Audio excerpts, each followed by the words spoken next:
Central ಜೈಲಲ್ಲಿ ಕೈದಿಗಳಿಗೆ ರಾಜಾತಿಥ್ಯವನ್ನ ನೀಡ್ತಿರೋರು ಯಾರು? ಜೈಲಲ್ಲಿ ಮೊಬೈಲ್ ಅಷ್ಟೇ ಅಲ್ಲ, ಎಣ್ಣೆ ಪಾರ್ಟಿನೂ ಕೂಡ ನಡೆಯುತ್ತೆ. ಹಾಗಾದ್ರೆ ಇದು ಜೈಲೋ ಅಥವಾ ರೆಸಾರ್ಟ್ ತಾಣವೋ? ಜೈಲಿನಲ್ಲಿ ಎಣ್ಣೆ ಪಾರ್ಟಿ ಟಪಾಂಗುಚ್ಚಿ ಸ್ಟೆಪ್ ನಡೆಯುತ್ತೆ ಅಂದ್ರೆ ಹೆಂಗ್ರಯ್ಯ? ಇದೊಂದು ಖಾಸಗಿ ರೆಸಾರ್ಟ್ ಅಲ್ಲ, ಇದೊಂದು ಪ್ರೈವೇಟ್ ಲಾಡ್ಜು ಅಲ್ಲ. ಮೋಜು ಮಸ್ತಿ ಮಾಡೋದಕ್ಕೆ ಕಾಲೇಜ್ ಕ್ಯಾಂಪಸ್ಸಿನಲ್ಲಿ ಪಾಸ್ ಔಟ್ ಆದ ಮಾಜಿ ವಿದ್ಯಾರ್ಥಿಗಳು ಅವರಲ್ಲ. ಕೊಲೆ, ಸುಲಿಗೆ, ರಾಬ್ರಿ, ದರೋಡೆ, ರೇಪು ಮಾಡ್ಕೊಂಡು ಬಂದಿರೋ ಕೈದಿಗಳು ಹೆಂಗ್ರಯ್ಯ ನೀವು ವ್ಯವಸ್ಥೆ ಮಾಡಿಕೊಡ್ತೀರಿ? ಜೈಲಿನಲ್ಲಿ ಎಣ್ಣೆ ಪಾರ್ಟಿ, ಕೇಕ್ ಕಟ್ ಮಾಡ್ತಾರೆ, ಸಂಭ್ರಮ ಪಡ್ತಾರೆ, ವಿಜೃಂಭಣೆ ಪಡ್ತಾರೆ. ಕಾರಾಗೃಹದಲ್ಲಿ ಉಗ್ರರು, ರೇಪಿಸ್ಟ್ಗಳಿಗೆ ಬಿಂದಾಸ್ ಲೈಫು. ಜೈಲಲ್ಲಿ ಅಕ್ರಮ ನಡೆಯುತ್ತಿದ್ದರೂ ಏನು ಮಾಡ್ತಾ ಇದೆ ಗೃಹ ಇಲಾಖೆ? ಉಗ್ರರು, ರೇಪಿಸ್ಟ್ಗಳಿಗೆ ಸಾಥ್ ಕೊಡ್ತಿರೋರು ಯಾರು? ಗೃಹ ಇಲಾಖೆಯ ಸಪೋರ್ಟ್ ಇಲ್ಲದೆ ಹೆಂಗೆ ಕೈದಿಗಳು ಎಂಜಾಯ್ ಮಾಡ್ತಾರೆ? ಕೈದಿಗಳ ನಿಯಂತ್ರಣಕ್ಕೆ ಸೆಂಟ್ರಲ್ ಜೈಲಿಗೆ ಹಿರಿಯ IPS ನೇಮಕ ಆಗಿದ್ದಾರೆ. ಆದ್ರೂ ಸೆಂಟ್ರಲ್ ಜೈಲಿನಲ್ಲಿ ಕೈದಿಗಳಿಗೆ ಐಷಾರಾಮಿ ಜೀವನ. ಮನೆನೇ ಬೇಡ, ಜೈಲೇ ಸಾಕು ಅನ್ನೋ ಮಟ್ಟಿಗೆ ತೃಪ್ತಿದಾಯಕವಾದ ಪಾರ್ಟಿಗಳಾಗ್ತವೆ ಅಲ್ಲಿ. ಜೈಲಿನಲ್ಲಿ ಕೈದಿಗಳ ಆಟೋಟೋಪಕ್ಕೆ ಬ್ರೇಕ್ ಹಾಕೋರು ಯಾರು? ಬೆಕ್ಕಿಗೆ ಗಂಟೆ ಕಟ್ಟೋರು ಯಾರು? ಸೆಂಟ್ರಲ್ ಜೈಲಿನಲ್ಲಿ ಕೈದಿಗಳು ಬಿಂದಾಸ್ ಲೈಫು. ಅವರವ್ರ ಸ್ವಂತ ಮನೆಯಲ್ಲೂ ಇಷ್ಟು ಎಂಜಾಯ್ ಸಿಗುತ್ತೋ ಇಲ್ವೋ ಗೊತ್ತಿಲ್ಲ. ಜೈಲಿನ ಪ್ರತಿಯೊಂದು ಬ್ಯಾರಕ್ನಲ್ಲಿ ಎಂಜಾಯ್ ಮಾಡ್ತಾ ಇದ್ದಾರೆ. ಅಲ್ಲಿನ ಸೀನಿಯರ್ ಕೈದಿಗಳು, ಮೋಸ್ಟ್ ಸೀನಿಯರ್ ಕೈದಿಗಳು ಎಂಜಾಯ್ ಮಾಡ್ತಾ ಇದ್ದಾರೆ. ನೀವು ರಾಜ್ಯಕ್ಕೆ ಕೊಡಬಹುದಾದ ಸಂದೇಶ ಏನು ಇದ್ರ ಮುಖಾಂತರವಾಗಿ? ನೀವು ಅಲ್ಲಿನ ಅಧಿಕಾರವನ್ನು ನಿರ್ವಹಿಸೋದ್ರಲ್ಲಿ ಮತ್ತು ನಿರ್ವಹಣೆ ಮಾಡೋದ್ರಲ್ಲಿ ನೀವು ಅನ್ಫಿಟ್ಟು, ನಾಲಾಯಕ್ಕು ಅಂತ ಕರೆಸಿಕೊಳ್ತೀರಿ. ನಾನು ಹೇಳ್ತಿರೋದಲ್ಲ, ರಾಜ್ಯದ ಜನ ಬೀದಿಲ್ ನಿಂತ್ಕೊಂಡು ಮಾತನಾಡ್ತಾ ಇದ್ದಾರೆ. ಹೆಂಡತಿಯನ್ನ ಕತ್ತರಿಸಿ ಹೋದ ಪ್ರಕರಣದಲ್ಲಿರ್ತಕ್ಕಂತಹ ಕೈದಿಗಳು, ದೇಶಕ್ಕೆ ಬಾಂಬ್ ಹಾಕಿದ ಭಯೋತ್ಪಾದಕರು, ಹೆಣ್ಣು ಮಕ್ಕಳನ್ನ ರೇಪ್ ಮಾಡಿದಂತಹ ರೇಪಿಸ್ಟರು, ರಾತ್ರಿ ಹಗಲು ಎನ್ನದೆ ಹಾಡ ಹಗಲೇ ರಾಬರಿ ಮಾಡಿದ ದರೋಡೆಕೋರರು ಎಲ್ಲರೂ ಜೈಲಿನಲ್ಲಿ ಪಶ್ಚಾತ್ತಾಪ ಪಡ್ತಿಲ್ಲ. ಏಕಾಂತವಾಗಿ ಕೂತ್ಕೊಂಡು ನಾನು ಊರಿನಲ್ಲಿ ಮಾಡಿರ್ತಕ್ಕಂತಹ ಘನಘೋರ ಅಪರಾಧ, ನನಗೆ ಈ ಜೈಲು ಶಿಕ್ಷೆ ಹಿಂಸೆ ಅನ್ನಿಸ್ತಾ ಇದೆ, ಈ ನನಗೆ ಕಾರಾಗೃಹದ ಜೀವನ ಸಂಕಟ ಅನ್ನಿಸ್ತಾ ಇದೆ, ಇನ್ನೆಂದೂ ನಾನು ತಪ್ಪು ಮಾಡೋದಕ್ಕೆ ಹೋಗೋದಿಲ್ಲ. ಒಬ್ಬನೇ ಒಬ್ಬ ಕೈದಿಯಲ್ಲಿ ಪಶ್ಚಾತ್ತಾಪ ಪಡ್ತಾ ಇಲ್ಲ.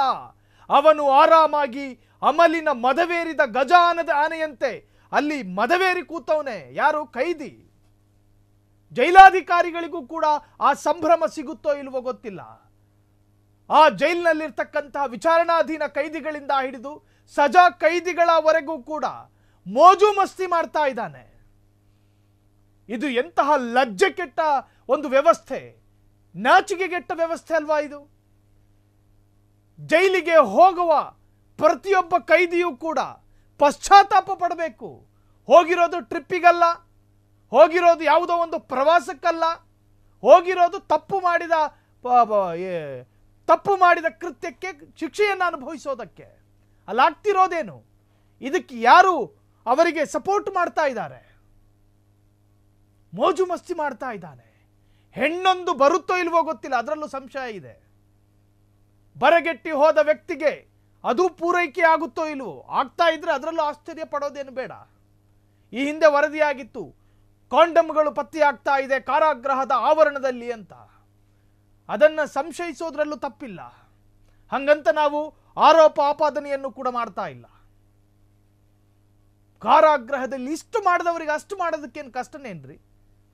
ಇಷ್ಟೂ ಮಾಡಿದವರಿಗೆ ವ್ಯವಸ್ಥೆಯನ್ನೇ ಬುಡಮೇಲು ಮಾಡಿ ಗಾಂಜಾಗಳನ್ನ ಸೇದುತ್ತಾ, ಆಂಡ್ರಾಯ್ಡ್ ಫೋನುಗಳನ್ನು ಬಳಕೆ ಮಾಡಿಕೊಳ್ಳುತ್ತಾ, ತನಗೆ ಇಷ್ಟವಾದ ಚಾನೆಲ್ ಅನ್ನು ಟ್ಯೂನ್ ಮಾಡಿಕೊಂಡು ರೂಮ್ನಲ್ಲಿ ಕೂತ್ಕೊಂಡು ನೋಡ್ತಾನೆ ಅನ್ನೋದಾದ್ರೆ ಅದು ಖಾಸಗಿ ರೆಸಾರ್ಟಿನ ತಲೆಗೆ ಹೊಡೆದಂಗಿದೆ ಜೈಲು. ರೆಸಾರ್ಟ್ನಲ್ಲೂ ಕೂಡ ಈ ಪರಿ ವ್ಯವಸ್ಥೆಗಳು ಇರೋದಿಲ್ಲ. ಏನು ವೆಂಟಿಲೇಟರು? ಒಂದೇ ಒಂದು ಕಿಟಕಿ ಮನುಷ್ಯನ ಕೈಗೆ ಎಟಕದ ರೀತಿಯಲ್ಲಿ ಇರಬೇಕು ಅನ್ನೋ ನಿಯಮವಿದೆ ಜೈಲಿನ ಸೆಲ್ಲಿನಲ್ಲಿ. ವೆಂಟಿಲೇಟರ್ ವ್ಯವಸ್ಥೆ, ಸಣ್ಣದಾದ ಕಿರಿದಾದ ವೆಂಟಿಲೇಟರ್ ಇರಬೇಕು. ಸೂರ್ಯನ ಬೆಳಕು ನೇರವಾಗಿ ಆತನ ದೇಹಕ್ಕೆ ಸೋಂಕಬಾರದು, ಆತನಿಗೆ ಬೆಳಕಿನ ಅರಿವಾಗಬಾರದು. ಸೆಂಟ್ರಲ್ ಜೈಲಿನಲ್ಲಿ ಆರಕ್ಷಕರೇ ಭಕ್ಷಕರಾದ್ರ ನಿಜಕ್ಕೂ ಕೂಡ ನಾಚಿಕೆಗೆಟ್ಟ ವ್ಯವಸ್ಥೆಯಾಗಿ ಬದಲಾಯಿತಾ? ದುಡ್ಡಿನ ದಾಹಕ್ಕೆ ಕೈದಿಗಳಿಗೆ ರಾಜಾತಿಥ್ಯ ನೀಡುತ್ತಿದ್ದಾರಾ ಅಲ್ಲಿನ ಆಫೀಸರ್ಸ್ಗಳು? ರಾಜಾತಿಥ್ಯ ವಿಡಿಯೋ ಬಯಲಾದ್ರೂ ಯಾರ ಮೇಲೆಯೂ ಕ್ರಮ ಯಾಕಿಲ್ಲ? ಮೌನಕ್ಕೆ ಜಾರಿದೆ ಸರ್ಕಾರ. ಸೆಂಟ್ರಲ್ ಜೈಲು ನಿರ್ವಹಣೆಗೆ ಹಿರಿಯ IPS, ADGP, SP, IG, DGPಗೂ ಹೊಣೆ ಇಲ್ವಾ?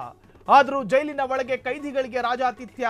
ಸಲೀಂ ಸಾಹೇಬ್ರೆ, ದಯಾನಂದ್ ಸಾಹೇಬ್ರೆ, ನಿಮ್ಮ ಮೂಗಿನ ನೇರಕ್ಕೆ ಈ ತರಹದ ಪ್ರಮಾದಗಳು ನಡೀತಾ ಇದ್ರೂ ಕೂಡ ನಿಮ್ಮ ಯಾವುದೇ ತರಹದ ಪ್ರಖರ ಸ್ಟೇಟ್ಮೆಂಟ್ಗಳು ವ್ಯಕ್ತವಾಗಿಲ್ವಲ್ಲ? ಯಾಕೆ ನಿಮ್ಮ ಮೂಗಿನ ನೇರಕ್ಕೆ ಈ ಪರಿ ಅವ್ಯವಸ್ಥೆಗಳು ತಾಂಡವಾಡ್ತಿರ್ಬೇಕಾದ್ರೆ ಇಡೀ ಪರಪ್ಪನ ಅಗ್ರಹಾರ ಸ್ವರ್ಗದ ಕೋಣೆಯಾಗಿ ಮಾರ್ಪಟ್ಟಿರುವಾಗ ನೀವು ಒಂದೇ ಒಂದು ಖಾರವಾದಕ್ಕೆ ರಿಯಾಕ್ಟ್ ಮಾಡಿಲ್ಲ. ಈವರೆಗೂ ಒಂದೇ ಒಂದು ಖಾರವಾದ ರಿಯಾಕ್ಟು.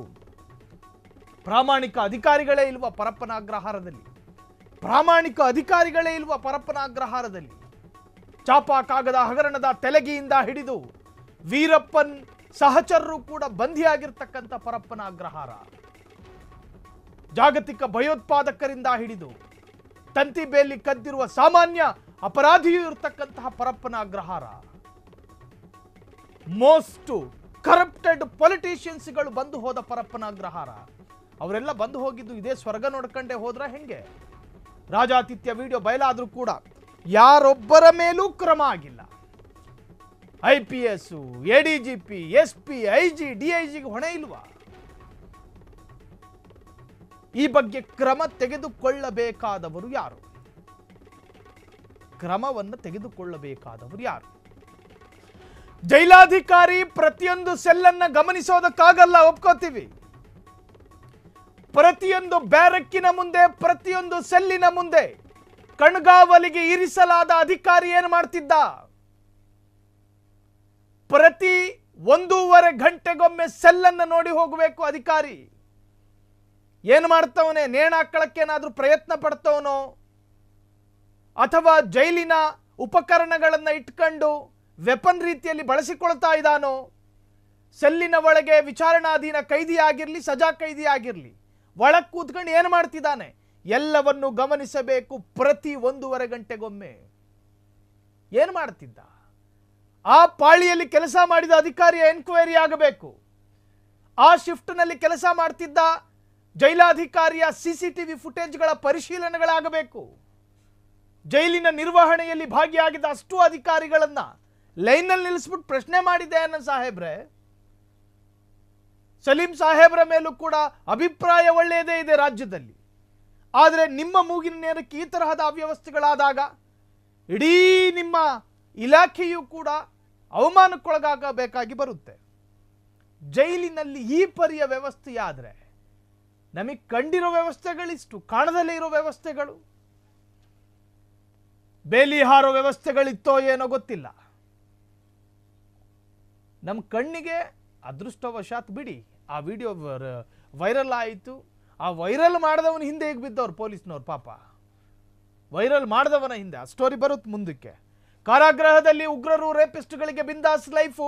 ಜೈಲಲ್ಲಿ ಅಕ್ರಮ ನಡೀತಾ ಇದ್ರೂ ಕೂಡ ಗೃಹ ಇಲಾಖೆ ಏನು ಮಾಡ್ತಾ ಇದೆ ಅನ್ನೋ ಪ್ರಶ್ನೆ ಕಾಡ್ತಾ ಇದೆ. ಸೆಂಟ್ರಲ್ ಜೈಲಿನಲ್ಲಿ ಬರುವಂತಹ ಕೈದಿಗಳು ಮೋಜು ಮಸ್ತಿಯಲ್ಲಿ ಬ್ಯುಸಿಯಾಗಿದ್ದಾರೆ. ಹಾಗಾದರೆ ಸೆಂಟ್ರಲ್ ಜೈಲಿನ ಆರಕ್ಷಕರೇ ಭಕ್ಷಕರಾದ್ರ? ರಾಜಾತಿಥ್ಯ ವಿಡಿಯೋ ಬಯಲಾದರೂ ಕೂಡ ಯಾರ ಮೇಲೆಯೂ ಕ್ರಮ ಯಾಕಿಲ್ಲ? ಇದಕ್ಕೆ ಸಂಬಂಧಪಟ್ಟ ಹಾಗೆ ಅಧಿಕಾರಿಗಳು ರಿಯಾಕ್ಟ್ ಯಾಕೆ ಮಾಡಿಲ್ಲ? ಒಟ್ಟಾರೆ ಈ ಪ್ರಕರಣ ಇಡೀ ರಾಜ್ಯಾದ್ಯಂತ ಈಗ ಸಂಚಲನವನ್ನು ಮೂಡಿಸ್ತಾ ಇದೆ. ಹಾಗಾದರೆ ನಿಜಕ್ಕೂ ಇದಕ್ಕೆ ಕಡಿವಾಣ ಹಾಕುವವರು ಯಾರು? ಯಾರು ಹಾಕಬೇಕು ಈ ಒಂದು ಅವ್ಯವಸ್ಥೆಗೆ ಕಡಿವಾಣವನ್ನ? ಜೈಲಿಂದ ವಿಡಿಯೋ ಹೊರಬಂದ ಬೆನ್ನಲ್ಲೇ ಹೈ ವೋಲ್ಟೇಜ್ ಮೀಟಿಂಗಿಗೂ ಕೂಡ ಕ್ಷಣಗಣನೆ ಶುರುವಾಗಿದೆ. ಇದಕ್ಕೆ ಸಂಬಂಧಪಟ್ಟಾದ ಅಪ್ಡೇಟ್ಸ್ಗಳನ್ನು ಗಮನಿಸೋದಾದ್ರೆ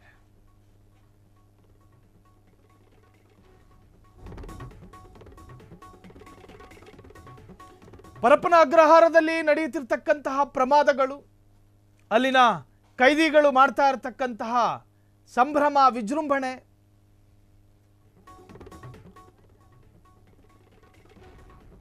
ಸೆಂಟ್ರಲ್ ಜೈಲು ಅಕ್ರಮಕ್ಕೆ ಕಡಿವಾಣ ಹಾಕುತ್ತಾ ಸರ್ಕಾರ.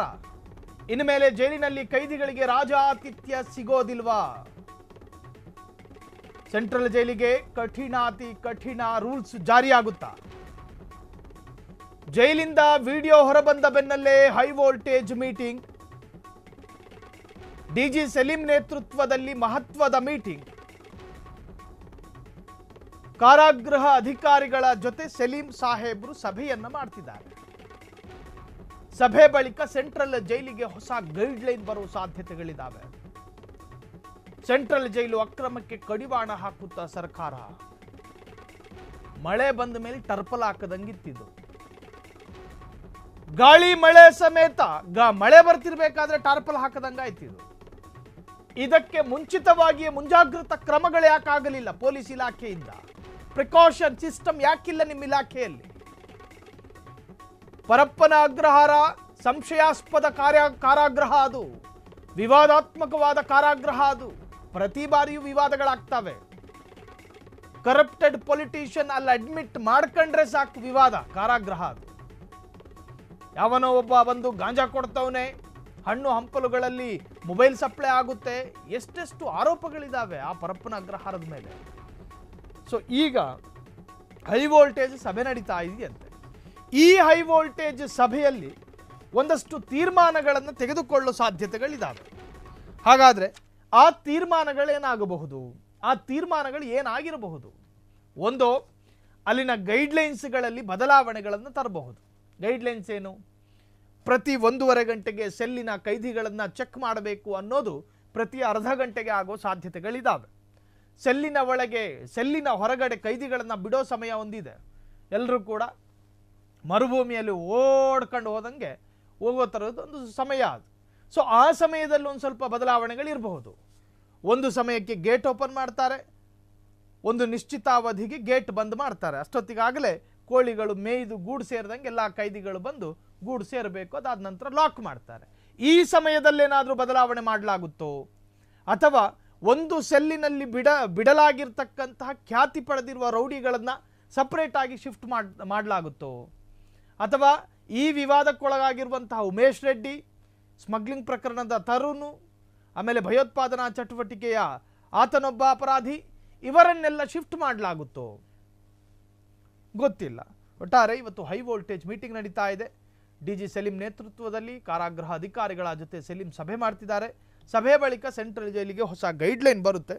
ಹಾಗಾದರೆ ಆ ಗೈಡ್ಲೈನ್ನತ್ತ ಈಗೆಲ್ಲರ ಚಿತ್ತ ನೆಟ್ಟಿರುವಂತಹದ್ದು. ಕ್ಷಣ ಕ್ಷಣದ ಸುದ್ದಿಗಳಿಗಾಗಿ ಫ್ರೀಡಂ ಟಿವಿ ಸಬ್ಸ್ಕ್ರೈಬ್ ಮಾಡಿ, ಲೈಕ್ ಮಾಡಿ ಹಾಗೂ ಫಾಲೋ ಮಾಡಿ. ಹೊಸ ಸುದ್ದಿಗಳ ನೋಟಿಫಿಕೇಶನ್ಗಾಗಿ ಬೆಲ್ ಐಕಾನ್ ಮೇಲೆ ಕ್ಲಿಕ್ ಮಾಡಿ.